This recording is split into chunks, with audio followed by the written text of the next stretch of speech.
O presidente da Xunta, Alfonso Rueda, acompañado polo conselleiro de Educación, Ciencia, Universidades e FP, Román Rodríguez, participou hoxe no acto de inicio das obras do novo edificio da Escola de Enxeñaría Aeronáutica do Espazo, un proxecto que marcou unha aposta estratégica do goberno galego por facer do sector aeroespacial, da seguridade e da defensa un motor de crecemento, emprego e modernización.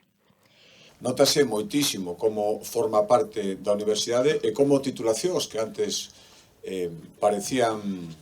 pois casi implantesable que viñeran a Galicia, pois están asentadas con potencia, como acaba de decir o reitor e como acabamos de comprobar, atraendo moitísimo talento de fora. E ter aquí estes estudos de inxeniería espacial, os másteres e todo, empezou, decía o presidente da Diputación antes, no ano 2016, supoño que coas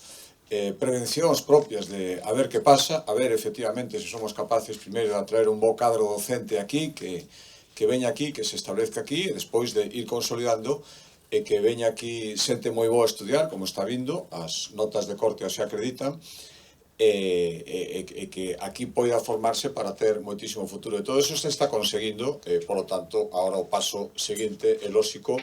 era darlle, e ademais esta visita foi moi instructiva porque calquera que faga esta visita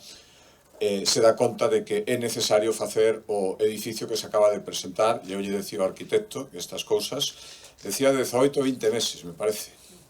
Bueno, pois vamos a... Eu voume quedar en 20, pero a ver se en 20 meses somos capaces de